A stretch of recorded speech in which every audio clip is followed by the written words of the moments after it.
أولا إدانة قيادات تحالف العدوان السعودي الأمريكي وحلفائهم وهم ودونالد جون ترامب وجيمس نورمان ماتيس وجيزال نورتون ألين سكوالتز، معاقبة المدانين بالإعدام حدا وقصاصا وتعذيرا، ومصادرة أي أموال لهم في الجمهورية اليمنية. إلى ترامب الهارب، سلم نفسك في أسرع وقت إلى أقرب قسم في صنعاء. ترامب هذا يعتبر هارب، هذه صورته، أي واحد شاهد هذه الصورة يبلغ عليه. هذا عليه أحكام قضائية في اليمن، لو يتم القبض عليه في الجو ولا في البر ولا في البحر هيتم حبسه على طول ومحاكمته ومحاسبته في اليمن وإعدام الشنقة بالرصاص. هذا مطلوب. هذا الآن في هذه اللحظات هارب من وجه العدالة اليمنية. هذا الذي قتل أبناء اليمن وسوريا ولبنان وإيران والشرق الأوسط وأوروبا، هذا وراء كل بلاء.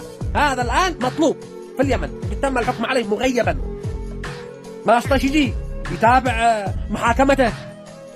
هارب لأنه داري أنه سارق، داري أنه قاتل إرهابي وداري، فذلك هذا يجي يسلم نفسه ويتابع محاكمته. لو بطنه نظيفا أنه جاء بس بيهرب.